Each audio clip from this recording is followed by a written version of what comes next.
안녕하세요. 미국 주식론 대학이 미준입니다. 11월 2일 오늘의 미국 주식 뉴스를 시작합니다.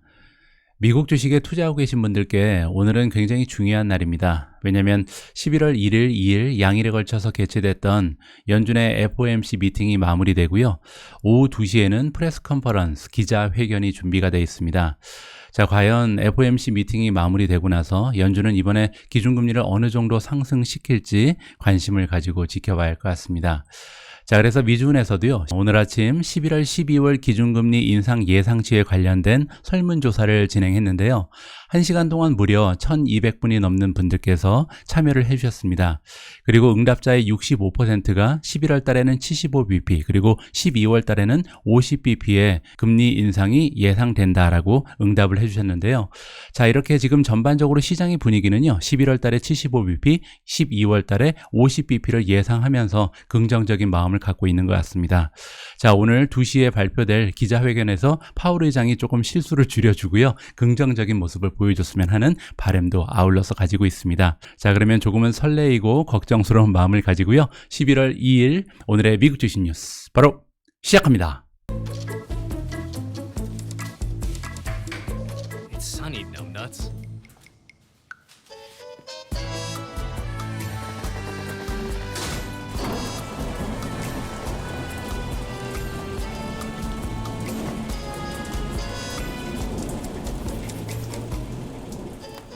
Stephen Kress, creator of Seeking Alpha's stock picking system. Seeking Alpha, all you need to know about investing in top stocks or in anything else.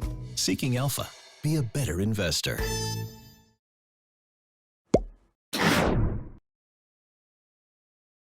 오늘도 화요일 미국 증시의 마감 시황부터 살펴보겠습니다. 다우존스가 마이너스 0.24% 보였고요. S&P 500은 마이너스 0.41, 나스닥은 0.89% 떨어졌습니다. 자, 그럼에도 불구하고 성장주들의 모습을 보시면요, 사실 주가가 올라간 종목이 떨어진 종목보다 훨씬 더 많습니다. 자, 어제 주가 흐름이 가장 좋았던 성장주는 우버였고요. 어닝 결과를 발표하고 나서 12% 가까이 폭등을 했습니다. 자, 인바이트 10.85% 상승했고요. 리오토 6.9%, 펠로톤 플러스 6.43, 소파이 역시도 어닝 결과 발표 이후에 5.3%나 향상을 하는 모습을 보여줬고요. 퍼시픽 바이오 요즘의 분위기가 좋습니다. 플러스 4.38, 발레가 플러스 3.79, 스페이스는 버진 갤럭틱이죠. 플러스 3.68, 올린이 플러스 2.81, LIT ETF가 2.26% 상승했습니다. 자, 메가테크 기업들의 분위기는 상반된 모습을 보여줬는데요. 어제 아마존과 구글이 많이 떨어졌습니다. 아마존은 마이너스 5.52, 구글이 마이너스 4.39, 넷플릭스 마이너스 1.76, 애플 마이너스 1.75, 마이크로소프트 1.71% 떨어졌습니다. 반면 테슬라, 엔비디아는 소폭으로 상승했고요. 메타 플랫폼즈는 2.19% 올라가면서 마감이 됐습니다. 어제 미국 증시가 이틀 연속으로 소강 상태를 보이는 이유는요, 크게 이제 두 가지 정도가 있을 것 같습니다. 첫 번째 가장 큰 요인은 물론 이제 FOMC 미팅의 결과가 발표되기를 초조한 마음으로 기다리고 있는 거겠죠. 아직까지는 그 투자자들의 확신이 서지 않는다, 이렇게 해석이 가능하고요. 두 번째 이유로는 어제 굿뉴스가 2개나 발표가 됐습니다. 요즘에 이제 굿뉴스는 배드뉴스로 해석이 되잖아요. 그래서 경제 상황에 대해서 긍정적인 뉴스가 2개 발견되면서 주가에는 좋지 않은 영향을 끼쳤다, 이렇게 정리가 가능합니다. 자, 첫 번째 굿뉴스는 뭐였냐면요, 졸츠 레포트였습니다. 졸츠 레포트가 뭐냐면 잡 오프닝즈 앤 레이버 턴오버 서베이의 약자인데요. 매달 미국의 노동청에서 서베이 결과를 발표해 주면서 고용 시장의 모습을 점검할 수 있는 기회를 우리한테 주고 있습니다. 자, 그 내용을 좀 살펴보시면요, september 9월 달에 잡 오프닝의 숫자가 10.717 밀리언이라고 나오고 있습니다. 잡 오프닝이라는 것은 이제 구인 건수죠. 구인 건수가 1000만 건을 넘어가고 있잖아요. 컨센서스는 9.875 밀리언이기 때문에 지금 현재 시장의 기대치보다 훨씬 더 많은 구인 건수를 나타내고 있는 거고요. 전달보다도 올라갔습니다. 전달에는 10.28 밀리언이었거든요. 따라서 8월 달보다 오히려 9월 달에 구인 건수가 늘어났다. 고용 시장이 좀처럼 찍을 기미를 보이지 않는 거죠. 자, 잡 오프닝 레이트이 6.5%로 나와 있는데요. 전체 일자리 중에서 현재 공석인 자리의 비율이 6.5%다. 지난달에 비해서는 조금 올라간 수치를 보여주긴 했습니다. 자, 다음은 퀴츠 레이트인데요. 퀴츠 레이트는 뭐냐면 자발적으로 그만둔 사람들의 비율을 얘기합니다. 지난달과 마찬가지로 2.7%를 보여주고 있습니다. 자, total number of hires, 그러니까 전체 일자리를 구한 사람들의 숫자죠. 9월 한 달 동안 일자리를 구한 사람들의 숫자는 무려 600만 명이 넘어가고요. 물론 이제 8월 달에 비해서는 약간 감소한 수치를 보여줬습니다. 자, 그리고 hire rate이라는 게 나오는데요. 전체 일자리의 몇 퍼센트가 지난 9월 달에 채워졌는가? 4%의 일자리가 채워졌다라고 정리가 가능합니다. 자, 이번에 발표된 졸츠 레포트의 핵심은 뭐냐면요. 생각보다 고용 시장이 너무나 뜨겁다. 아직까지 연준에서 금리 인상을 올리면서 인플레이션을 잡기 위해 노력을 하고 있는데 별다른 효과가 발휘되지는 못하고 있다라고 정리가 가능합니다. 어제 미국에서 발표된 두 번째 굿뉴스는요. PMI 제조업 분야의 인덱스입니다. 자, 이제 오미주를 함께 해주시는 분들께서는 PMI 지수 기억하실 텐데요. 펄처싱 매니저즈 인덱스라고 부르는 구매자 관리자 지수죠. 자, 이 지수가 50 이상으로 올라가면 경기가 굉장히 좋아지고 있다. 지난달에 비해서 오히려 우리 비즈니스가 향상되고 있다라고 우리가 단정 지을 수가 있고요. PMI 지수가 50 밑으로 떨어지면 지난달에 비교했을 때 상황이 조금씩 악화되고 있다. 경기가 둔화되고 있다. 우리 비즈니스가 조금씩 안 좋아지고 있다. 이렇게 우리가 해석을 할 수가 있거든요. 그런데 이 PMI 지수가 10월 달에 생각지도 않게 기대보다 훨씬 더 올라가 버렸다라는 불길한 기사가 발표되고 있습니다. 자, 10월 달에 PMI 제조업 분야 인덱스가 50.4를 찍었습니다. 컨센서스가 49.9였기 때문에 생각보다 굉장히 높은 PMI 지수가 발표가 된 거고요. 지난달에는 49.9를 찍었기 때문에 지난달에 비해서도 상당히 많은 수치가 올라가 버렸습니다. 자, 이번 달에 PMI 지수가 이렇게 치솟은 이유 중에 하나는 뭐냐면요. 서플라이 체인, 공급 체인이 조금씩 완화되고 있다. 따라서 기업들 입장에서는 영업하기가 조금 더 수월해졌다. 이렇게 이해가 가능하고요. 하지만 구체적인 내용을 살펴보니까 전반적으로 기업들의 전망은요. 조금씩 악화되고 있는 것은 사실인 것 같습니다. 특히 이제 비용 절감을 위해서 많은 기업들이 노력을 하고 있다는 것을 살펴볼 수가 있었고요. 하지만 그럼에도 불구하고 PMI 지수가 생각보다 너무나 높게 나왔죠. 50 이상으로 PMI 지수가 유지가 되면서 이 연준의 인플레이션을 잡기 위한 노력이 제대로 잘 작동하지 않고 있다. 따라서 이번 소식은요. 이 인플레이션을 잡기 위해서 많은 노력을 하고 있는 연준 그리고 우리 투자자 입장에서는 그렇게 반가운 소식으로 해석되기는 어려울 것 같습니다. 오늘 방송에서는 굵직굵직한 어닝의 결과가 많이 준비되어 있습니다. 첫 번째로 전해드릴 어닝 결과는요. AMD가 발표를 했고요. 자, AMD의 3분기 실적을 보시면 논갭 EPS가 0.67을 기록했습니다. 하지만 이 수치는 시장의 전망치보다 3센트가 부족했고요. 자, 매출의 경우에는 5.57 빌리언을 만들어냈는데 이 수치는 작년과 비교했을 때 29.2%나 성장한 모습입니다. 자, 지금같이 반도체 섹터가 전반적으로 침체기를 겪고 있을 때 29.2%의 성장률은 굉장히 좋은 성장률이죠. 하지만 그럼에도 불구하고 매출이 전망치에 비해서는 80밀리언이 모자랐습니다. 따라서 어닝 결과도 그렇고요. 매출의 실적도 그렇고 미스 그리고 또 하나의 미스를 기록했다. 이 부분은 굉장히 좀 실망스럽긴 합니다. 자, 다음 분기의 전망치를 보시면요. 매출은 5.5 빌리언 정도를 만들어낼 것이다. 그리고 플러스 마이너스 300밀리언이니까요. 적으면 5.2, 많으면 5.8까지도 가능하다라고 얘기한 거죠. 자, 그런데 컨센서스를 보시면 5.94 빌리언을 전망하고 있거든요. 따라서 다음 분기에도 매출은 전망치를 초과하지는 못한다라고 정리가 가능합니다. 그리고 성장률을 보시면요. 작년 대비했을 때 14% 정도 매출이 성장할 거라고 예상을 하고 있는데요.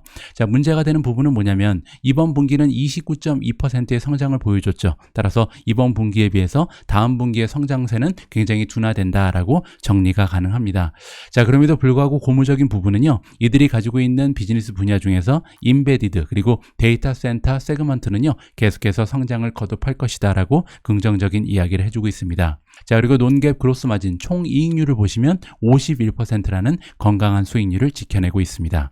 자, 2022년 전반적인 회기년도의 모습을 보시면 매출 같은 경우는 23.5 빌리언을 예상하고 있는데요. 지난 분기에 발표했었던 전망치는 26.3이었습니다. 따라서 단 한 분기 만에 굉장히 많은 폭으로 전망치가 하향 조정된 거고요. 현재 컨센서스는 23.81이기 때문에 컨센서스보다도 약간 떨어지는 모습을 보여주고 있습니다.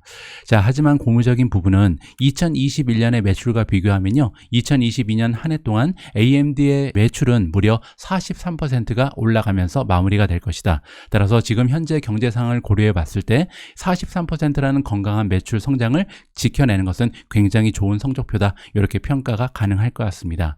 자, 그리고 2022년 전방적인 총이익률은요. 52%를 전망하고 있습니다. 자, 그런데 이 52%가 어느 정도의 성적인지 알아보기 위해서는 지난 과거의 실적과 비교를 해봐야겠죠. 자, 그래서 우리가 AMD 페이지로 좀 이동을 해보면 좋을 것 같습니다. AMD 클릭하시고요. 자, 지금 보고 계시는 화면은 AMD의 페이지에 와 있고요. 그 중에서 Profitability, 수익성에 대한 탭을 클릭을 하시면 가장 위쪽에 Gross Profit Margin, 총이익률이 표시가 되고요. 자, AMD의 총이익률은 과거 5년 평균 42.8%에 불과했었습니다. 그런데 이 42%에 불과했던 총이익률이 최근 1년은 50.76%로 성장을 한 거거든요. 자, 그리고 이번 기사에서 우리가 확인할 수 있는 것처럼 2022년 한 해 동안은 52%나 되는 굉장히 좋은 총이익률을 만들어냈습니다. 자, 그 의미는요. 전반적으로 AMD의 비즈니스 모델이 향상하고 있다는 거죠. 총이익률이 이렇게 급격하게 상승하고 있다는 것은요. 해당 기업의 비즈니스 모델이 진화하고 있다. 이렇게 우리가 해석을 해볼 수가 있거든요. 전반적으로 AMD의 마진은 굉장히 좋은 추세를 보이고 있다라고 정리가 가능할 것 같습니다. 자, 이번 어닝 결과는 전반적으로 좋았다라고 평가하기는 어렵죠. 그럼에도 불구하고 어닝 결과를 발표하고 나서 4.24% AMD의 주가는 올라가고 있습니다. 어제는 우버도 어닝 실적을 발표했는데요. 우버의 경우에는 아침 일찍 어닝 결과를 공표하면서 주가에 이미 어닝 실적이 반영이 됐습니다. 자, 보시는 것처럼 어제 하루 동안 우버의 주가가 12%나 폭등을 했거든요. 따라서 굉장히 좋은 어닝 실적이 나왔겠구나라고 기대를 해볼 수가 있겠죠. 자, 3분기의 갭 EPS를 보시면 마이너스 0.61이 나왔습니다. 따라서 아직까지 현금 흐름은 플러스로 돌아섰죠. 지난 분기부터. 하지만 순이익은 적자에 머무르고 있다는 점을 다시 한번 확인할 수가 있고요. 자, 이번 실적은 시장의 전망치에 비해서는 43센트가 모자랐습니다. 따라서 순이익 실적은 굉장히 좋지가 않았죠. 하지만 레비뉴, 매출을 보시면요. 8.34 빌리언을 만들어내면서 작년 대비 무려 72%나 성장을 했습니다.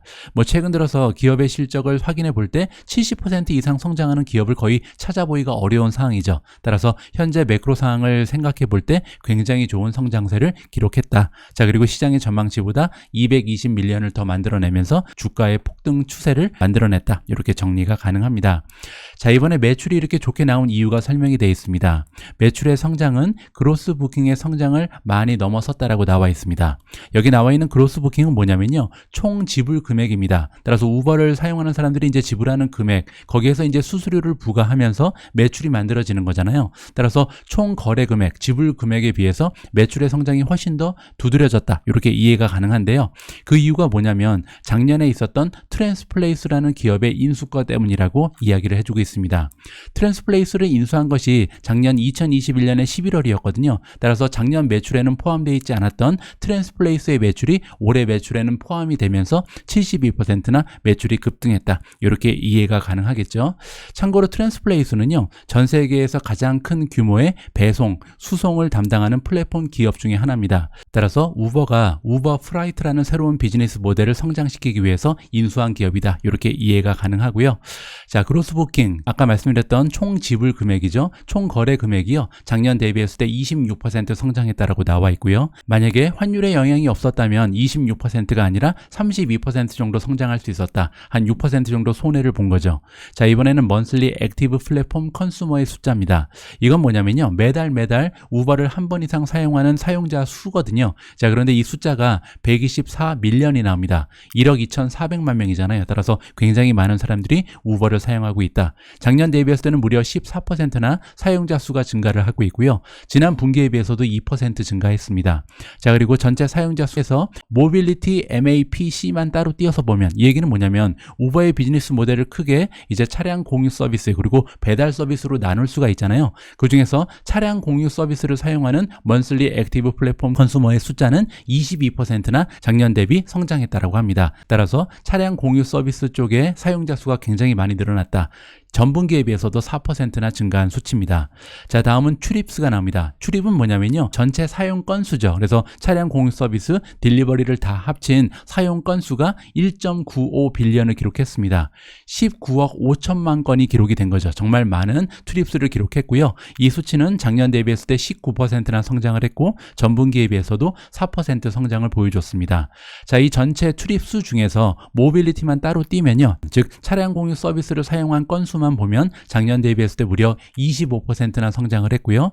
전분기에 비해서도 6% 성장하는 모습을 보여줬습니다. 자, 그리고 딜리버리 분야의 사용 건수만 따로 띄어서 보면요, 작년 대비했을 때 로 싱글 디짓 성장했다. 그 얘기는 이제 한 2, 3%, 4% 정도 성장했다는 거죠. 자, 다음은 가이던스를 보겠습니다. 2022년 4분기의 가이던스를 보시면요, 그로스 부킹, 즉 총 거래 금액이 23%에서 27% 정도 성장할 거다. 자, 그런데 환율이 만약에 변화가 없다면, 따라서 환율을 무시하면 23%에서 27% 성장한다는 얘기입니다. 그 얘기는요, 환율의 영향을 반영을 하면 7% 정도 성장이 둔화된다. 따라서 23%에서 27%가 아니라 실제 성장률은요, 16%에서 20% 정도를 전망한다라고 정리가 가능합니다. 따라서 최근에 마이너스 성장을 보이는 기업들이 굉장히 많잖아요. 따라서 경제의 영향에도 불구하고 우버는 꾸준한 성장을 보여주면서 주가가 탄력을 받았다. 이렇게 정리를 해드리겠습니다. 다음으로 살펴볼 어닝 결과는요, 역시 우버처럼 소비자와 가깝게 위치하고 있는 플랫폼 기업 에어비앤비입니다. 자, 그런데 에어비앤비 같은 경우는 어제 장중에는 2% 주가가 올라가다가 어닝 결과 발표 이후에 4.35% 떨어지고 있거든요. 자, 주가가 떨어질 만큼 좋지 않은 실적이었는지 한번 직접 여러분들께서 살펴보시죠. 자, 3분기의 갭 EPS는 1달러 79센트를 기록했습니다. 따라서 흑자 기업이죠. 자, 그리고 시장의 전망치를 33센트 더 만들어냈거든요. 따라서 어닝 결과는 굉장히 좋았죠. 자, 매출 같은 경우는 2.88입니다. 그리고 이 수치는 작년과 비교했을 때 28.6%라는 성장을 일궈냈습니다. 그리고 시장의 전망치보다도 30밀리언이 더 나왔거든요. 따라서 순이익도 그렇고 매출도 그렇고 전망치를 넘어서는 좋은 결과를 발표했습니다. 자, 다음은 3분기의 나이트 앤 익스피리언스 북 전체 사용 건수죠. 따라서 뭐 숙박을 하거나 아니면 단순한 경험을 부킹한 수치를 얘기합니다.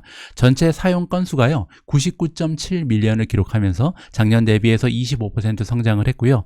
자, 3분기의 그로스 부킹 아까 나왔던 용어죠. 총 지불 금액, 거래 금액이라고 보시면 되는데 15.6빌리언을 기록했습니다. 따라서 매출의 성장은 28.6%였는데 거래 금액의 성장은 31%로 매출보다 다소 올라갔다. 이렇게 보시면 되겠죠. 자, 그리고 굉장히 고무적인 부분이 나오는데요. Most profitable quarter ever다. 따라서 에어비앤비 역사상 가장 순이익이 좋았던 그런 분기입니다. 1.2빌리언이라는 건강한 순이익을 만들어냈고요. 자, 또한 발표하기를 게스트 디맨드가 굉장히 강력한 모습을 지켜내고 있고 또 하나의 고무적인 부분이 나오는데요.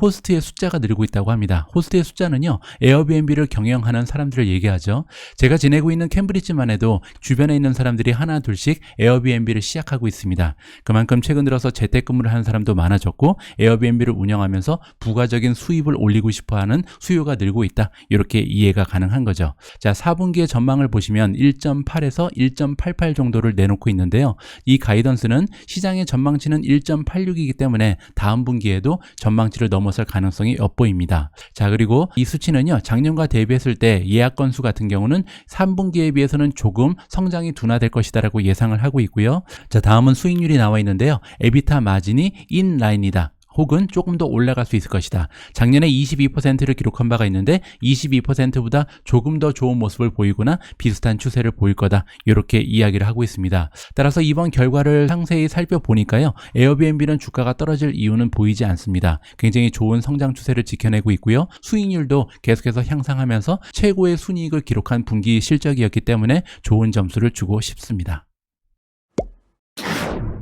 다음으로 살펴볼 어닝 결과는 크리스퍼 테라피틱스에서 발표를 했고요. 크리스퍼 테라피틱스는 많은 분들께서 알고 계신 것처럼 2020년 유전자 가위로 노벨상을 받은 샤르 팡디에 교수가 설립한 기업입니다. 자, 그리고 크리스퍼가 어제 어닝 결과를 발표하고 주가가 3.4%가 올라갔는데요. 자, 이번 어닝 결과를 보시면 주가가 왜 올라가는지 조금 이해가 되지 않을 수도 있습니다. 자, 3분기의 갭 EPS가 마이너스 2.24 적자 기업이죠. 그리고 시장의 전망치보다 2센트 정도를 더 만들어냈습니다. 자, 그런데 매출을 보시면요. 0.09 밀리언을 만들어냈거든요. 그 얘기는 이제 9만 달러죠. 9만 달러면 한화로 1억 2천만 원이 조금 넘는 금액입니다. 따라서 매출이 거의 전무한 기업이죠. 그리고 작년과 비교하면 무려 89% 매출이 하락했습니다.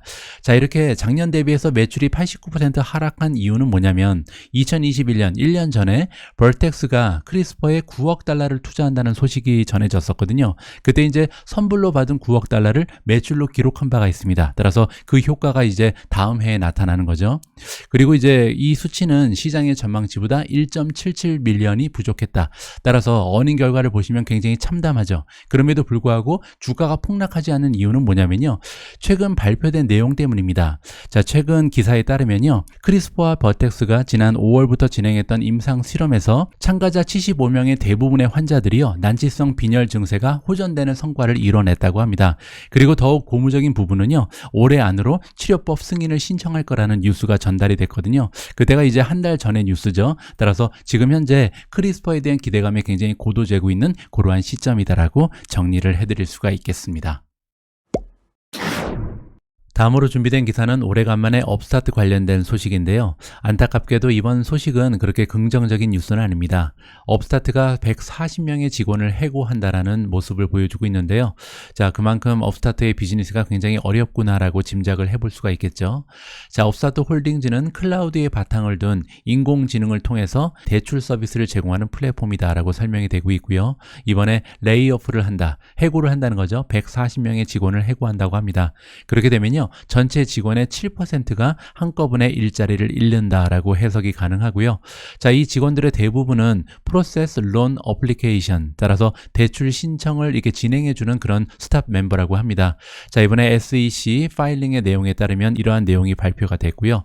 자, 이번에 이렇게 140명이나 직장을 잃게 된 이유는 뭐냐면요. 아무래도 경제적인 영향, 그리고 또 하나는 론의 볼륨이 줄어들었다. 그 얘기는 이제 대출 건수가 너무나 많이 줄었다는 거죠. 그만큼 비즈니스가 굉장히 약해지고 있다라고 해석이 가능합니다. 자, 업스타트 같은 경우는 3분기 어닝 실적을 11월 8일 날 발표하게 되는데요. 아무래도 이번에도 좋은 실적을 기대하기는 어렵지 않을까 개인적으로 좀 걱정이 되고 있고요. 자, 아래쪽을 보시면요. 시킹 알파의 퀀트 시스템이 어떠한 정확성을 가지고 있는지 잠깐 홍보의 글이 들어 있습니다. 자, 지난 3월 달에 시킹 알파의 퀀트 시스템이 워닝을 던져줬다라고 얘기합니다. 그러면서 업스타트가 지금 굉장히 위험한 상황이니까 팔아야 된다. 강력 매도를 주장을 했거든요. 그리고 나서 주가가 76.4%나 3월달 이후에 폭락을 해버렸다라고 시킹알파가 자체적으로 홍보의 글을 올려주고 있습니다. 자, 이 이야기가 뭐냐면요. 제가 좀 보여드리죠. 여러분들이 작성하신 포트폴리오 밑에를 쭉 내려가시면요. 이제 기사가 나와 있는 섹션이 있습니다. 자, 여기 보시면 여러분들의 포트폴리오에 들어가 있는 모든 기업들에 대한 최신 뉴스들이 쭉 정리가 되는데요. 그 옆에 중간에 워닝즈를 클릭을 하시면 이제 시킹알파에서 퀀트 분석을 통해서 이 종목들은 굉장히 위험한 상태니까 팔아야 된다. 이렇게 워닝 메시지를 던져주거든요. 가장 최근에 오늘 올라온 것은 니오입니다. 니오가 지금 굉장히 어려운 상황이니까 주식을 정리해라. 이렇게 지금 팁을 주고 있고요. 그 어제 같은 경우는 TSMC 관련해서 워닝이 있었는데 어떤 워닝이었냐면 디비던드, 배당금이 줄어들 가능성이 있다라는 워닝을 받은 바가 있습니다. 자, 그리고 세 번째는 실버게이트였고요. 자, 그리고 9월 8일에는 UiPath에 대한 경고, 9월 1일 날은 펠로톤에 대한 경고가 떴었고요. 8월 31일 유니티 소프트웨어, 같은 날 오픈도어에 대한 경고가 떴었고요. 5월 13일 날 코인베이스, 그리고 보시는 것처럼 3월 11일 날 업스타트에 대한 경고 메시지가 뜬 바가 있습니다. 그래서 이때 만약에 주식을 정리했다면 이렇게 70% 이상 떨어지는 폭락장을 우리가 겪을 필요가 없었던 거죠. 자, 어쨌든 지금부터라도 업스타트의 좀 상황이 좋아졌으면 좋겠는데 최근에 발견되는 모습에 따르면요. 앞으로도 가야 할 일이 조금은 험난하지 않을까 걱정이 됩니다. 다음으로 준비된 기사는요. 어제 제가 미주은 속보를 통해서 전달해드렸던 사이버 트럭 테슬라 관련된 기사인데요. 안타깝게도 테슬라의 사이버 트럭 생산 일정이 2023년 말까지 다시 한번 연기가 됐다는 소식입니다. 제가 어제 알려드린 것처럼 일론 머스크가 처음으로 사이버 트럭을 소개했던 것은 2019년입니다. 그리고 나서 이미 3번이나 생산 일정을 늦춘 바가 있거든요. 처음에는 2021년 말이었는데 2022년 말까지 연기를 했고요. 그리고 나서 다시 2023년 초반 하반까지 연기가 된 바가 있습니다. 그리고 나서 한 달 전에 2023년 중반까지 생산이 어렵다라고 다시 한번 연기를 했죠. 그리고 나서 다시 한번 이번에 2023년 말이 돼야 생산이 가능하다 이렇게 계속해서 말을 번복하고 있습니다. 한 가지 안타까운 것은요. 그러면 2023년까지는 사이버 트럭에서 들어오는 매출이 포함되지 못한다. 따라서 2024년이 돼야 이 테슬라의 매출이 사이버 트럭의 영향, 사이버 트럭의 기여를 받게 된다. 이 부분이 조금 아쉽죠. 자, 한 가지 어제 제가 전달해드리지 못한 부분이 있는데요. 5월 달에 일론 머스크가 어떤 얘기를 했었냐면 테슬라는 이미 너무나 많은 주문을 받았다. 그래서 사이버 트럭의 주문이 이미 너무나 많이 들어왔다는 겁니다. 그래서 생산을 시작한 다음에요. 한 3년 정도가 지나야 이미 들어와 있는 주문 물량을 맞출 수가 있다. 따라서 그만큼 인기가 많다라는 것을 단편적으로 표시를 한 바가 있습니다. 따라서 생산만 된다면 계속해서 잘 팔릴 만한 그런 상품이긴 하거든요. 따라서 우리가 지금 기대하는 모습은 정말로 이번에는 2023년 말까지 사이버 트럭이 생산이 시작되기를 간절한 마음으로 기대해 보도록 하겠습니다. 자, 지금부터는 중국 관련된 두 개의 헤드라인을 함께 읽어볼 텐데요. 첫 번째 헤드라인은 소셜미디어 기업들이 등장합니다. 미국의 소셜미디어 기업들이 어제 힘을 받았다. 그 이유는 뭐냐면 FCC 멤버, FCC는요 Federal Communications Commission의 약자입니다. 뭐 한국말로 번역을 하자면 뭐 미 연방통신위원회 정도가 되겠죠. 이 FCC의 멤버가 여기 나와 있습니다. 바로 이분인데요. 이분이 틱톡을 금지시켜야 된다, 퇴출시켜야 된다. 굉장히 강력한 목소리를 냈거든요. 자, 이분을 좀 살펴보니까 여기 나와 있는 것처럼 브랜단 카라는 분인데 시니어 커미셔너, 조금 힘이 있는 분인 것 같습니다. 이분이 미국의 정보를 틱톡이 계속해서 입수하면서 중국의 공산당한테 보내준다. 따라서 이 기업을 당장 퇴출시켜야 된다. 이렇게 강력한 목소리를 냈거든요. 따라서 경쟁 기업인 메타 플랫폼즈 그리고 스냅의 주가가 어제 반등을 했다. 이렇게 정리를 해드릴 수가 있겠습니다. 자, 중국 관련된 두 번째 헤드라인을 설명드리겠습니다. 어제 중국에서는요, 한 가지의 루머가 좀 돌았습니다. 이 루머의 내용은 뭐였냐면 중국 정부에서 굉장히 오랫동안 지켜왔던 코비드 지로 폴리시가 있잖아요. 절대 코비드를 용납하지 않겠다. 드디어 이 정책을 포기한다. 따라서 중국에서 코비드의 제한이 드디어 풀릴 것이다라는 루머가 발생을 했거든요. 따라서 이런 루머가 돌면서 중국의 경제가 드디어 살아나는구나. 그러면서 중국의 테크 기업들의 주가가 많이 반등을 했다. 이러한 소식이 전달되고 있습니다. 하지만 아직까지 공식적으로 확인된 게 없기 때문에 제가 계속 살펴보면서요. 공식적인 기사가 발표가 되면 다시 한번 업데이트를 해드릴 수 있도록 하겠습니다. 오늘 마지막으로 전달해드릴 기사는요. 소파이의 어닝 실적입니다. 소파이는 어제 아침에 어닝 결과를 발표했습니다. 따라서 장중에 어닝 결과가 이 주가에 반영이 돼 있겠죠.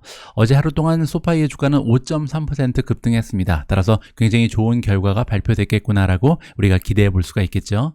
자, 3분기의 갭 EPS는 마이너스입니다. 아직까지는 적자 기업이고요. 마이너스 0.09, 시장의 전망치보다는 1센트를 더 만들어냈고요. 매출의 경우에는 424밀리언을 찍었는데 작년의 매출과 비교하면요 무려 55.9% 성장했습니다. 따라서 현재 경제 상황을 고려해 볼 때 굉장히 좋은 실적이 발휘가 된 거고요. 시장의 전망치보다 32.22밀리언을 더 만들어냈습니다. 소파이 같은 경우는요 사실 학자금 대출 쪽에 상당히 많은 손해를 입었습니다. 최근까지도 미국 정부에서 이 학자금 대출의 상환을 유예를 해줬잖아요. 따라서 이 부분에서 굉장히 많은 매출의 감소가 있었음에도 불구하고 55% 이상 성장했다는 것은 굉장히 좋은 실적이었다. 이렇게 정리를 해드릴 수가 있고요. 가이던스도 올렸습니다. 이번에 2022년 전반적인 가이던스를 보시면 매출 같은 경우는 1.517에서 1.522를 기대하고 있는데요. 컨센서스는 1.50입니다. 따라서 컨센서스를 넘어가는 매출을 올 한 해 동안 기록할 것이다. 이렇게 발표가 된 거고요. 자, 에비타 같은 경우도 좋죠. 115에서 120 밀리언을 만들어낼 거라고 발표를 했는데 전분기에 발표했던 에비타의 가이던스는 104에서 109였습니다. 따라서 가면 갈수록 조금씩 전망치가 상향 조정되고 있는 거죠. 따라서 소파이는 이번 어닝 결과도 굉장히 좋았고요. 이번에 발표한 가이던스도 지난 분기에서 상향 조정하면서 주가가 긍정적인 모습을 보일 수 있었다. 이렇게 정리가 가능합니다. 자, 소파이에 관련해서는요. 제가 어제 미주은 자막 뉴스 하나를 공유해 드렸거든요. 소파이의 CEO가 직접 나와서 지금 현재 소파이의 비즈니스 현황을 자세하게 설명해 주고 있습니다. 소파이에 관심 있으신 분들은 이 영상을 시청하시면 많은 도움을 받으실 수 있을 것 같습니다. 11월 2일 보내드린 오늘의 미국 주식 뉴스는 여기까지입니다. 오늘 방송도 마지막까지 함께해 주신 모든 분들께 감사의 말씀을 드립니다. 오늘도 마찬가지로요. 여러분들께서 꼭 알고 계셔야 할 중요한 뉴스가 발표되면 미준 속보로 다시 인사드리고요. 그렇지 않으면 저는 내일 오늘의 미국 주식 뉴스 잘 준비해서 다시 여러분들께 인사드릴 수 있도록 하겠습니다. 우리 모두가 미국 주식 투자로 은퇴하는 그날까지 다 함께 화이팅입니다. 행복한 하루 되세요. 감사합니다.